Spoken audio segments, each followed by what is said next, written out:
The folding chairs in the Lincoln Community Center were arranged in tight, uneven rows, the metal legs scraping against the polished floor as residents settled in.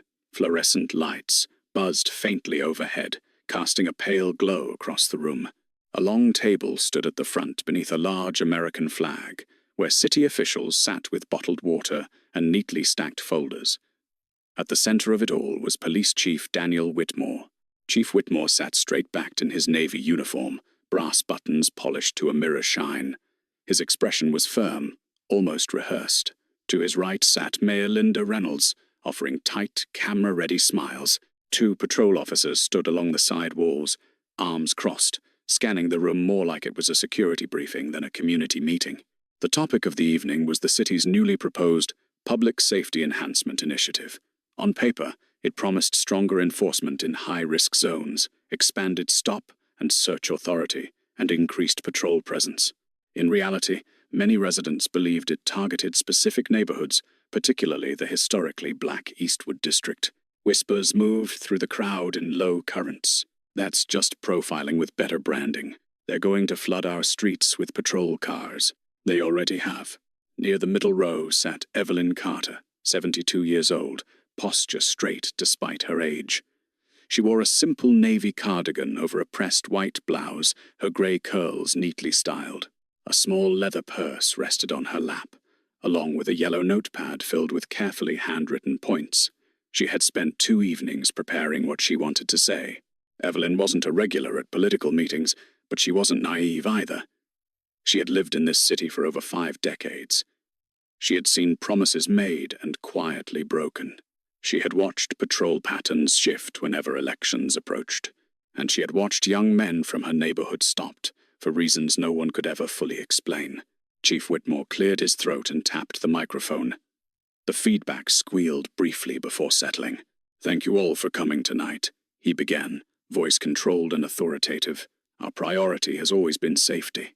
The data shows rising incidents in certain sectors of our city, and we cannot ignore that reality." He clicked a remote, and a slide projected onto the wall behind him charts, percentages, color-coded zones highlighted in red. "As you can see, enforcement adjustments are necessary. This initiative is about protecting law-abiding citizens." The phrase lingered. Evelyn's fingers tightened slightly around her pen. Across the room, reporter Sarah Klein adjusted her camera angle from the back corner. She had covered enough town halls to recognize when a meeting carried more tension than usual. Tonight felt different, heavier. Whitmore continued outlining the plan with a tone that suggested finality rather than discussion. Though the meeting was labeled as a public forum, the structure felt more like a briefing. When he finally said, "We will now open the floor to comments," it sounded procedural. A few hands lifted hesitantly. Evelyn glanced down at her notes one last time. Her handwriting was steady, her thoughts were clear. She had practiced keeping her voice calm. After a quiet breath, she raised her hand. Across the front table, Chief Whitmore noticed. His eyes paused on her for a second, longer than necessary, and something in his expression shifted just slightly. The room waited. Chief Whitmore adjusted the microphone again, scanning the room with measured impatience. "Yes, ma'am," he said, pointing toward Evelyn. "Please state your name for the record." Evelyn rose slowly but steadily. The chair legs scraped softly behind her. Every movement was deliberate. She wasn't intimidated, but she understood the room had shifted. Dozens of eyes were now on her. "My name is Evelyn Carter," she said, her voice clear despite her age. "I've lived in Eastwood for 53 years. A few murmurs of recognition rippled through the audience. Some people nodded. Evelyn had volunteered at church food drives, worked decades in the public school cafeteria, helped raise not just her own child, but half the neighborhood. Whitmore gave a tight smile. "Go ahead, Miss Carter." Evelyn unfolded her yellow notepad, though she barely glanced at it. "Chief, you mentioned data showing increased incidents in certain zones." She spoke calmly, respectfully. "But many of us in Eastwood have noticed something else. Increased traffic stops, young men being questioned while walking home, patrol cars parked outside apartment buildings late at night." She paused, not dramatically, but thoughtfully. "My question is simple. How will this new policy prevent racial profiling and what oversight will be in place to make sure it doesn't unfairly target specific communities. The room grew quieter. It wasn't an accusation. It was measured, precise. Reporter Sarah Klein subtly zoomed her camera lens. Chief Whitmore leaned back in his chair, folding his hands. His expression shifted from neutral professionalism to something more restrained, something edged. "Well, Miss Carter," he began, his tone already tinged with condescension, "our department does not engage in racial profiling." A few officers along the wall straightened slightly. "Our enforcement strategies are based on crime statistics, not feelings." The word hung there. Feelings. Evelyn didn't react outwardly, but several residents exchanged glances. "With respect," Evelyn continued gently, "I'm not talking about feelings. I'm talking about lived experience. If complaints are rising from one neighborhood, shouldn't that be examined?" Whitmore's jaw tightened. "Complaints," he repeated. "Anyone can file a complaint. That doesn't mean misconduct occurred." The temperature in the room seemed to drop. "I understand that," Evelyn said. "But transparency builds trust. Perhaps a civilian review." He interrupted her. "Our department already has internal review systems," Whitmore said sharply. "We follow state guidelines." The interruption drew a few uncomfortable shifts in chairs. Evelyn inhaled slowly. She wasn't trying to provoke him. She wasn't attacking. She was asking what many others were afraid to. "I'm simply asking," she said, steady as ever, "how we ensure safety doesn't come at the cost of fairness." For a brief second, something flickered in Whitmore's expression, not uncertainty, but irritation, as though the question itself was inconvenient. He leaned forward now, voice tightening. "Miss Carter, with all due respect, policing is complex. It requires expertise, training, and understanding of criminal behavior patterns. It's not something that can be simplified into accusations." The implication was clear. Evelyn stood her ground, shoulders squared but gentle. "I'm not simplifying anything, Chief. I'm asking for accountability." A murmur of quiet agreement moved through the crowd, and that was the moment the atmosphere truly changed. Whitmore's polite mask began to crack. His fingers tapped once against the table, and the room sensed this wasn't going to stay a simple question for long. Chief Whitmore's fingers stopped tapping. The room had shifted. He could feel it. The murmurs, the nods, the subtle current of agreement moving through the crowd. Authority, once unquestioned, now felt challenged, and it came from a 72-year-old woman standing calmly with a notepad. Whitmore leaned closer to the microphone. "Miss Carter," he said, his voice no longer patient, "I think what you're misunderstanding is that public safety isn't a debate club." A few uncomfortable laughs trickled from the front-row supporters, perhaps officers' families. Evelyn didn't flinch.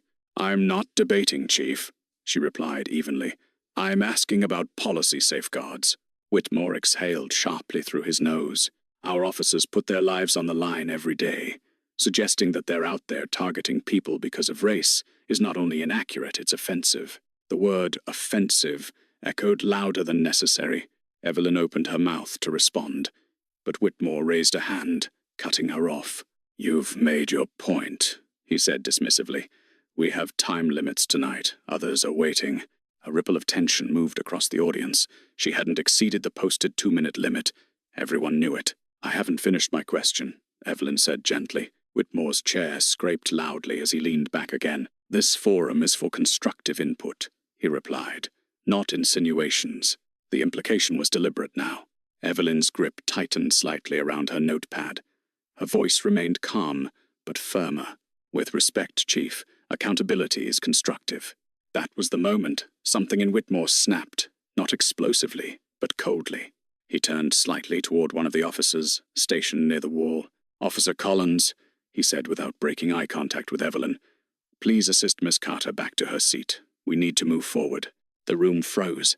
Officer Jake Collins hesitated. He was young, late 20s, and visibly uncomfortable. His eyes flickered from the chief to Evelyn. "She's within her time, sir," Collins said carefully. Whitmore's jaw tightened. "Now, officer." The authority in his voice left no room for interpretation. Gasps and whispers rose around the room. Phones began lifting. Sarah Klein adjusted her camera, zooming in tighter. Evelyn slowly lowered her notepad. "I can walk on my own," she said quietly. But she didn't move. She stood there not defiant, Not aggressive, just steady. I have the same right as anyone else here to ask a question, she added. Whitmore leaned into the microphone again, voice amplified across the hall. This meeting will not be derailed. The words felt less like policy and more like warning. Officer Collins stepped forward reluctantly, stopping a respectful distance from Evelyn. Ma'am, he said softly, maybe we can continue this after the meeting. Evelyn looked at him kindly. She saw the conflict in his face. I'm not causing trouble, she said. I'm asking for fairness. Across the room, the discomfort had transformed into something heavier indignation. Whitmore mistook silence for regained control. Next speaker, he barked. But no one stood, because in that moment, the humiliation was undeniable. An elderly black grandmother, publicly dismissed, cut off, threatened with removal. And the entire room had just witnessed it. Whitmore straightened his uniform jacket, unaware that this small display of authority was about to become the biggest mistake of his career. The silence after Whitmore's command felt heavier than any shouting could have. Next speaker, he repeated, sharper this time. Still, no one moved. Evelyn remained standing.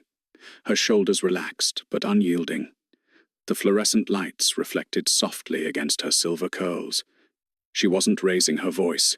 She wasn't causing a scene, but the act of simply standing there had become resistance. Officer Collins shifted awkwardly beside her. Ma'am, he said under his breath, please, I don't want this to turn into something bigger than it needs to be. Evelyn looked at him not with anger, but with quiet disappointment. It already is something bigger, she replied gently. Across the room, phones were fully raised now. A low hum of whispering rolled through the chairs. Someone muttered, "This is exactly what she's talking about." Another voice added, "Let her speak." Chief Whitmore's composure began thinning at the edges. "This meeting," he announced firmly into the microphone, "is not a platform for personal grievances." Evelyn turned slightly toward him. "This isn't personal," she said. "It's about how your officers treat people in my neighborhood." Whitmore stood abruptly. The scrape of his chair against the floor echoed across the hall. "You're implying misconduct without evidence," he shot back. "That's irresponsible." "I'm asking for transparency," Evelyn replied. "If there's nothing to hide, oversight shouldn't be a problem." A few claps broke out from the back row before quickly dying under the weight of tension. Whitmore stepped out from behind the table now, no longer content to argue from a seated position. His presence was imposing, uniform crisp, badge gleaming, posture rigid with authority. He stopped a few feet from Evelyn. "You will not question the integrity of this department in this manner," he said, voice low but edged with steel. The words felt less like guidance and more like a warning. Mayor Reynolds leaned toward her microphone nervously. "Chief, perhaps we can... I've handled it." Whitmore cut in without looking at her. Officer Collins swallowed hard. "Sir," he tried again quietly, "she hasn't violated any rules." Whitmore shot him a look that immediately silenced him. "Miss Carter," Whitmore said, his tone now deliberately slow, "if you refuse to return to your seat, I will have you escorted out for disrupting this forum." A collective intake of breath filled the room. Evelyn blinked once, absorbing the threat. "I'm disrupting it," she repeated softly. "By asking a question?" Her voice didn't shake, but the weight of decades lived under similar moments hung behind it. The reporter's camera light blinked red, recording every second. Someone from the crowd called out, "Shame!" Whitmore ignored it. "You have 5 seconds," he said. Officer Collins looked visibly torn, glancing at the crowd, then back at Evelyn. Evelyn slowly closed her notepad. She could leave. She could sit down. She could choose peace over principle. Instead, she lifted her chin slightly. "I have the right to speak in my own city," she said. The room felt like it was balancing on a knife's edge. And then, from the back of the hall, calm and controlled, a man's voice cut through the tension. "That won't be necessary." Every head in the room turned, including the chief's. "That won't be necessary." The voice was calm, controlled, not loud, but it carried. Every head in the room turned toward the back doors of the community center. A tall man stood just inside the entrance, having stepped forward from the shadows near the rear wall. He wore a charcoal suit, crisp white shirt, and a dark blue tie. His posture was relaxed but deliberate, like someone accustomed to walking into tense rooms and settling them without raising his voice. Chief Whitmore's eyes narrowed. "And you are?" he demanded. The man didn't answer immediately. Instead, he walked forward at an unhurried pace, polished shoes echoing softly against the floor. The crowd instinctively parted to make space for him. There was something about his composure measured, confident, that shifted the energy in the room before he even spoke again. He stopped beside Evelyn. Up close, the resemblance was unmistakable. The same steady eyes, the same quiet strength in posture. He placed a gentle hand on her shoulder. "You okay, Mom?" he asked softly. A ripple moved through the audience. "Mom." Evelyn looked up at him, surprise flickering across her face before settling into calm reassurance. "I'm fine, Marcus." Chief Whitmore stiffened slightly. Marcus turned toward the front of the room, his expression polite but firm. "My name is Marcus Carter," he said clearly. "Senior Counsel, Civil Rights Division, United States Department of Justice." Silence. The words didn't register all at once. They moved through the room in waves. Whitmore's jaw tightened. "This is a local policy discussion," he replied, attempting to regain control. "Federal jurisdiction isn't relevant here." Marcus reached calmly into his inside jacket pocket and removed a leather credential wallet. He flipped it open with practiced ease and held it up not dramatically, just clearly enough for those in front to see the DOJ seal and his identification. "It becomes relevant," Marcus said evenly, "when civil rights concerns are raised in a public forum and met with threats of removal." The room felt smaller now, tighter. Mayor Reynolds shifted uncomfortably in her seat. Whitmore didn't move closer, but his posture changed less towering, more guarded. "Are you here in an official capacity?" Whitmore asked carefully. "I'm here as her son," Marcus replied first. Then, after a slight pause, "But yes, Chief, I am very familiar with your department." That sentence landed harder than the others. Officer Collins' eyes widened slightly. Marcus lowered his credentials but kept them visible in his hand. "My mother asked a question about oversight," he continued. "That's not disruption, that's civic participation." Whitmore forced a thin smile. "No one is preventing civic participation." Marcus glanced briefly toward Officer Collins, then back at the chief. "I just heard you count down from 5. A murmur of agreement rose again from the audience. Whitmore's confidence flickered. Marcus's tone never changed. He didn't raise it, didn't threaten, didn't posture. But the shift was undeniable. The power dynamic in the room had turned completely. And for the first time that evening, Chief Daniel Whitmore looked like a man who realized he might have seriously misjudged the situation. The silence stretched longer this time. Not uncomfortable, calculating. Chief Whitmore adjusted the cuffs of his uniform, a subtle attempt to steady himself. "Mr. Carter," he began, choosing his words more carefully now, "no one here is violating anyone's civil rights." Marcus met his gaze evenly. "That depends on how you define violation." The room was still.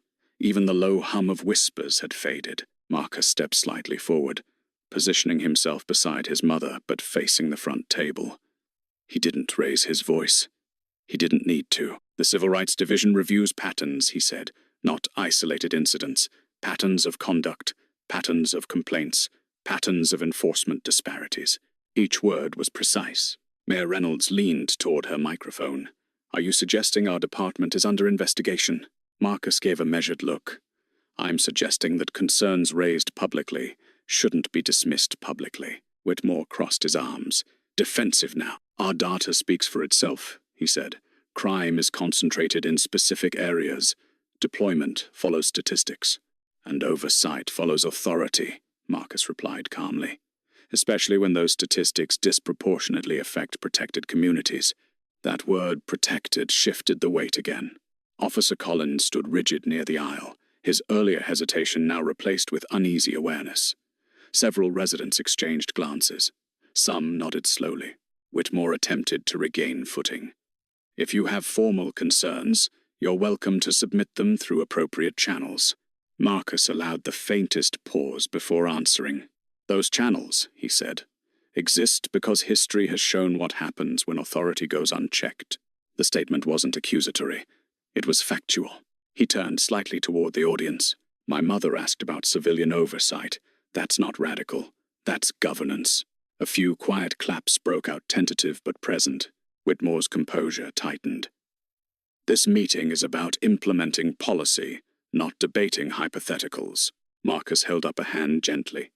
With respect, Chief, constitutional safeguards aren't hypothetical. Another silence. This one heavier.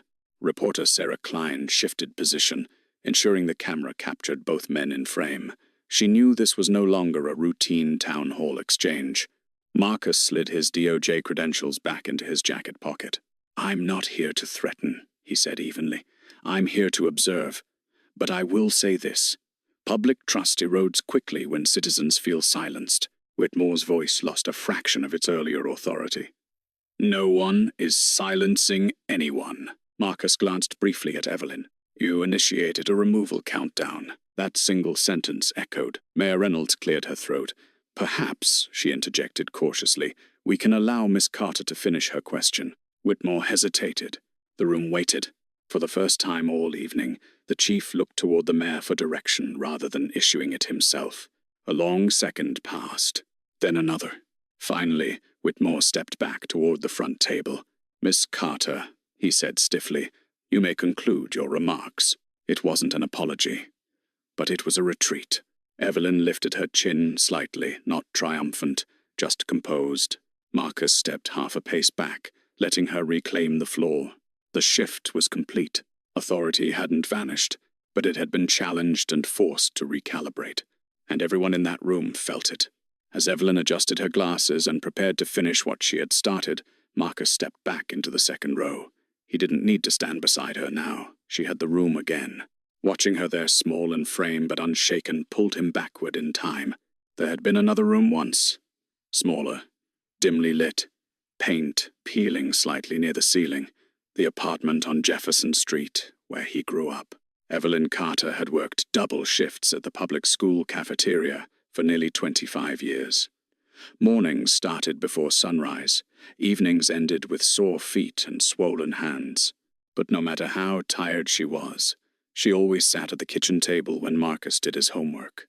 "Education is something nobody can take from you," she used to say. He remembered the night he told her he wanted to be a lawyer. He had been 16, angry. A friend from the neighborhood had been stopped, searched, and detained without explanation. No charges, no apology. Marcus had come home furious. "They think they can do whatever they want," he had said. Evelyn hadn't fed his anger. She had redirected it. "Then learn the rules better than they do," she told him quietly, "and hold them to it." That sentence shaped his life. Law school hadn't been easy. Scholarships, part-time jobs, long nights. Evelyn had never once complained about sending what little extra money she could spare. She framed his acceptance letter to Howard University School of Law and hung it in the living room like a trophy. When he joined the Department of Justice years later, assigned to the Civil Rights Division, she hadn't celebrated loudly. She simply nodded and said, "Make sure you remember who you're doing it for." He always had.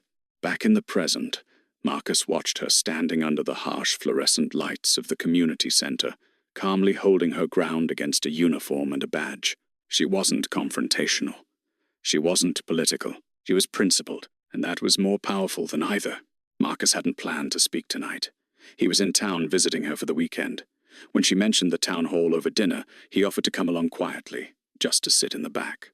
He hadn't expected it to escalate, but he had recognized the tone the moment Whitmore used it, the dismissal, the implication that questioning authority equaled disrespect.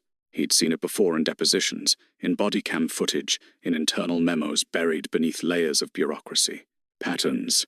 That word again. Marcus wasn't here on assignment.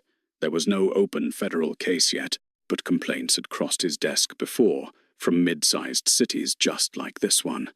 Disparities hidden beneath data summaries, internal investigations closed too quickly. Sometimes change didn't start with subpoenas. Sometimes it started with a grandmother refusing to sit down. Evelyn's voice carried steadily across the hall as she resumed her remarks, finishing her question about oversight with dignity intact. Marcus folded his hands loosely in front of him. Whatever happened next, policy reform, investigation, backlash, was secondary. Because in this moment, the lesson she taught him decades ago was playing out in real time. Know the rules. Stand your ground. And never let authority intimidate you out of asking for fairness. The atmosphere in the room had shifted from confrontation to calculation.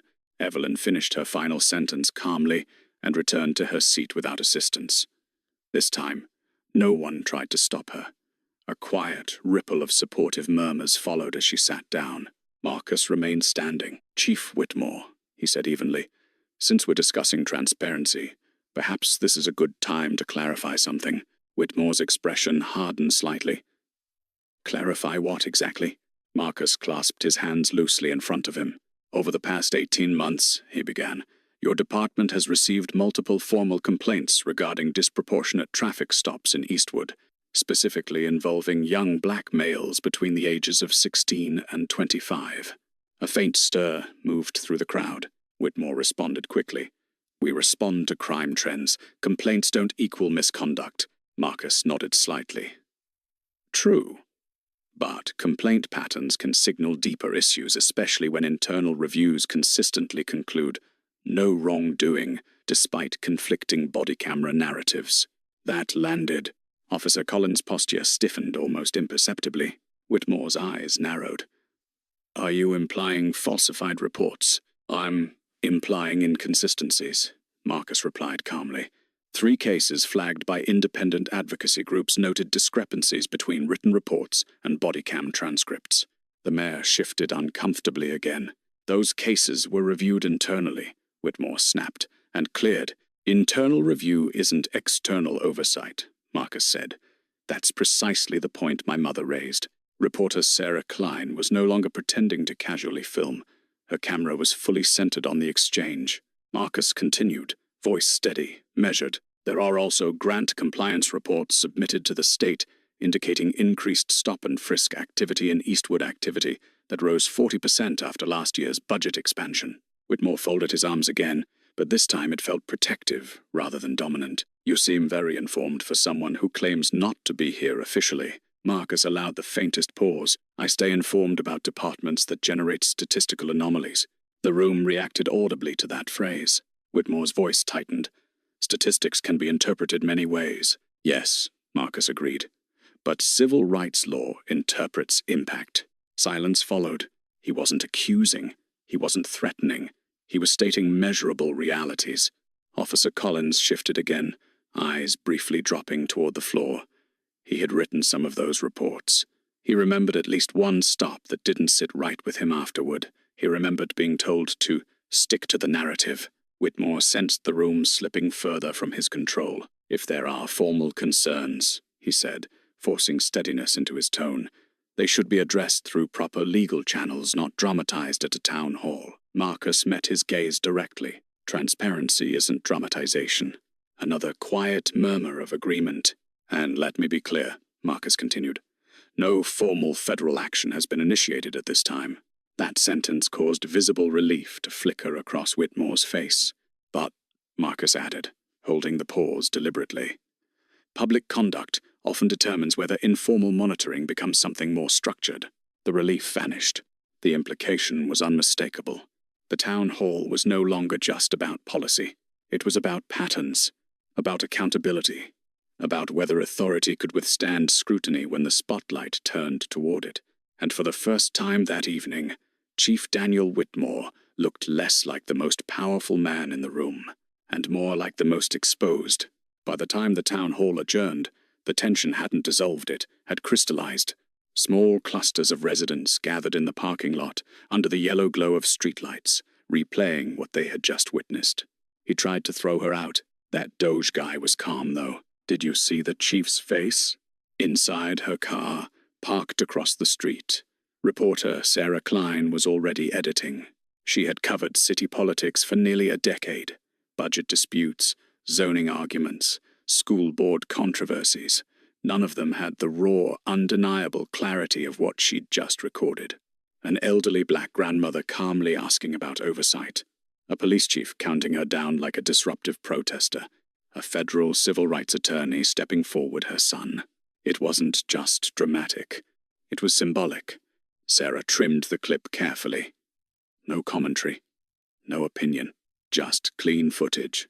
Evelyn's question, Whitmore's interruption, the 5-second warning, and Marcus revealing his DOJ credentials. She posted it with a neutral caption, "Tense exchange at tonight's public safety town hall. Full story developing." Within 15 minutes, the video began to circulate. First locally, then beyond. By midnight, it had crossed 50,000 views. By 2 a.m., it was trending across regional social feeds. Comment sections ignited. "Let her speak. That chief needs oversight. Classic power trip. Why was he so defensive?" The next morning, news vans lined the street outside the police department. Whitmore arrived early, jaw tight, ignoring shouted questions as he entered the building. "Chief, are you under federal review? Do you regret how you handled the meeting? Was Miss Carter targeted?" He didn't answer. Inside City Hall, Mayor Reynolds sat in an emergency meeting with communications staff.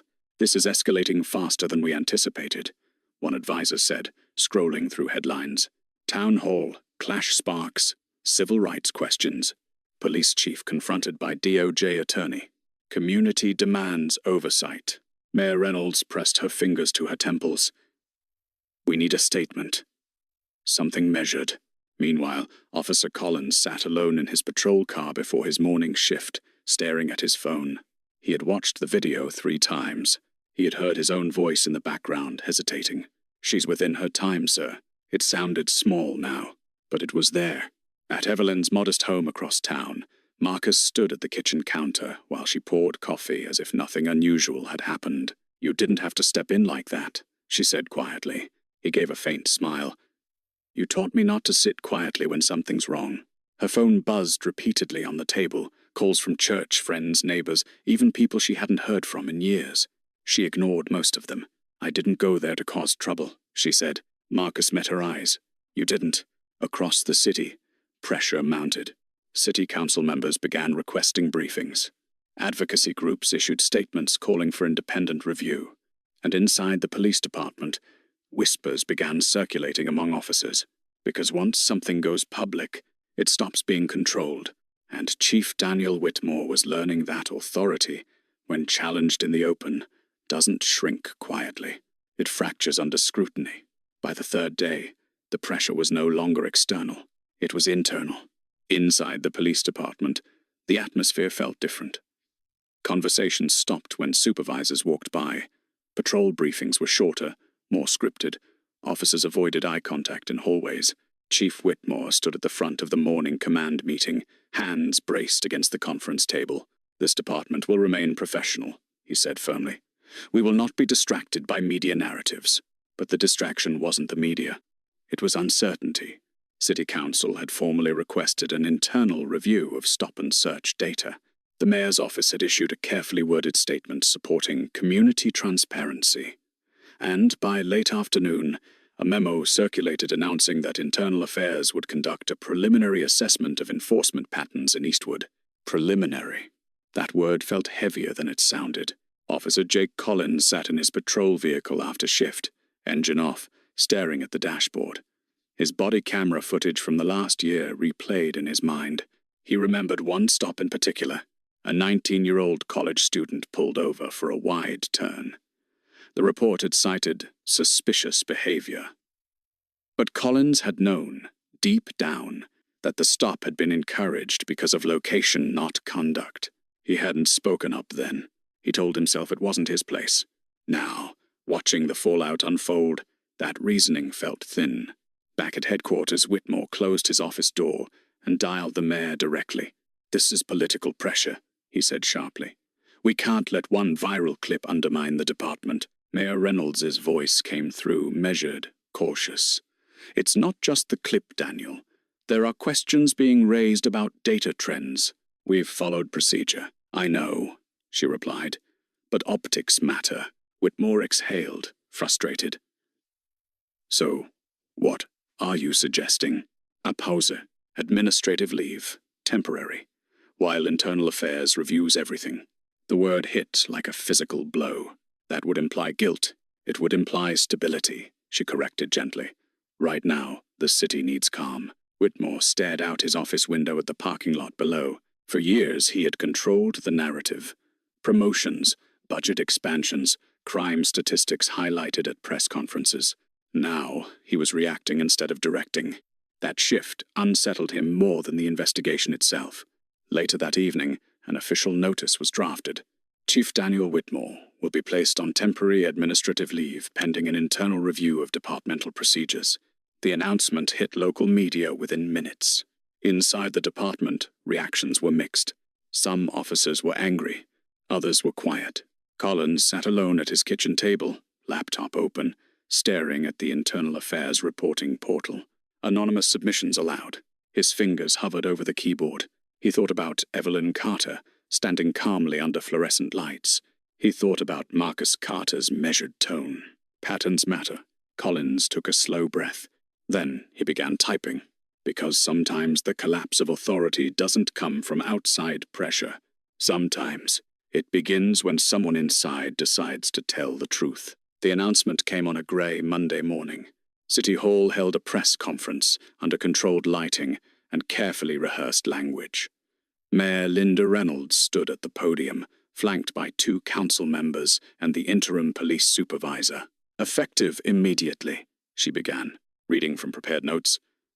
"Chief Daniel Whitmore has been placed on administrative leave pending the outcome of an independent procedural review."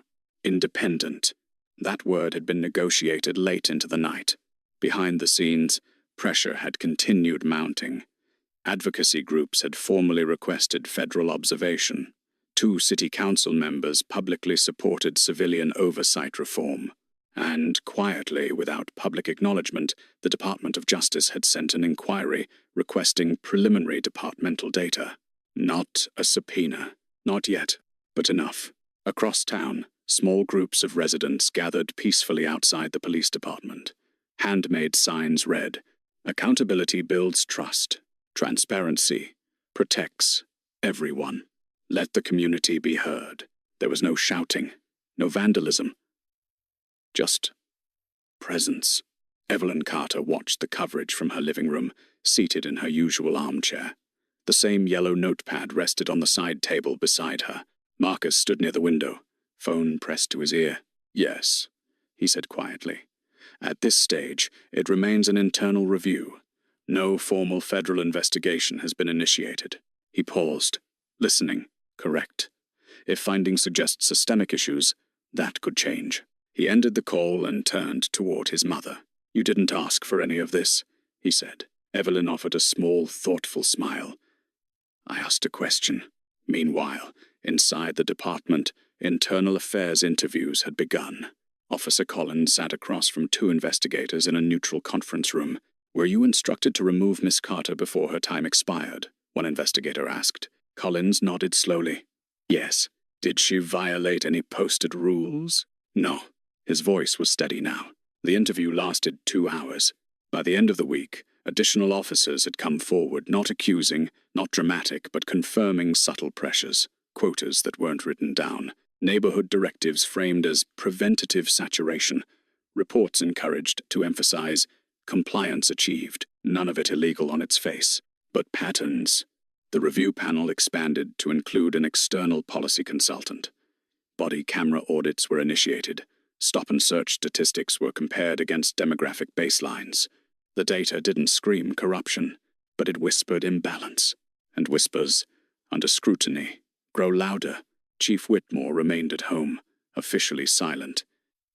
His attorney issued a brief statement, asserting his client had acted within policy and in the interest of public order. But the narrative had shifted. This was no longer about a viral moment. It was about governance. 2 weeks later, the City Council convened to propose the formation of a civilian community oversight board, exactly the kind of mechanism Evelyn had suggested. The vote wasn't unanimous, but it passed. Change didn't arrive like a thunderclap. It moved like paperwork, like policy drafts, like measured reform. And through it all, Evelyn never raised her voice again. She didn't need to, because accountability, once demanded calmly and publicly, has a way of reshaping institutions quietly but permanently. 3 months later, the Lincoln Community Center looked different, not physically. The same folding chairs, the same fluorescent lights, the same American flag mounted against the far wall. But the atmosphere had changed. This time, the meeting wasn't about enforcement expansion. It was about implementation of reform. The newly formed Community Oversight Board sat along the front table, 5 members selected through a joint council vote. A retired judge, a youth advocate, a small business owner, a former public defender, and one lifelong Eastwood resident, Evelyn Carter. She hadn't campaigned for it, hadn't asked for recognition. But when nominations opened, dozens of residents submitted her name. Now she sat calmly, hands folded, listening as policy revisions were outlined, revised stop-and-search reporting standards, mandatory bias and de-escalation, retraining, quarterly public data transparency reports, independent review access to body camera audits, measured, procedural, real. Officer Jake Collins stood at the side of the room, not on duty tonight, just observing. His internal statement had contributed to the review findings. He hadn't sought promotion, but when departmental restructuring occurred, he was reassigned community liaison training, not as punishment, as recalibration. Chief Daniel Whitmore had officially resigned 6 weeks earlier. His departure statement cited a desire to preserve departmental stability. It was formal, controlled, but everyone understood what it meant. At the back of the room, Marcus leaned against the wall quietly, arms folded. He wasn't there as DOJ counsel tonight. No credentials on display. No formal presence. Just a son. When public comments opened again, the tone felt different from months before. Still firm, still honest, but not combative. Trust wasn't fully restored, but it was being rebuilt. After the meeting adjourned, Evelyn gathered her purse slowly. Marcus stepped forward to help her with her coat. "You know," he said quietly, "most reform efforts don't start this way." She looked at him curiously. "How do they start?" "Usually with lawsuits," he admitted. "Or subpoenas." She smiled faintly. "That sounds exhausting." He laughed softly. Outside, the evening air was cool and steady. Streetlights reflected against parked cars as residents filtered into the lot, talking not angrily, but thoughtfully. Evelyn paused before stepping off the curb. "You didn't have to stand up that night," Marcus said gently. She looked at him, the same steady expression she'd worn decades earlier at a kitchen table. "Yes," she replied. "I did." He understood. It had never been about embarrassing a chief. It had never been about headlines. It had been about something simpler. The right to ask a question without being silenced. The right to dignity in public spaces. The right to expect fairness from authority. As they drove home, the city lights passing steadily through the windshield, Marcus realized something quiet but powerful. Real change rarely arrives through force. It begins when someone calm refuses to sit down. And sometimes that someone is a grandmother with a notepad.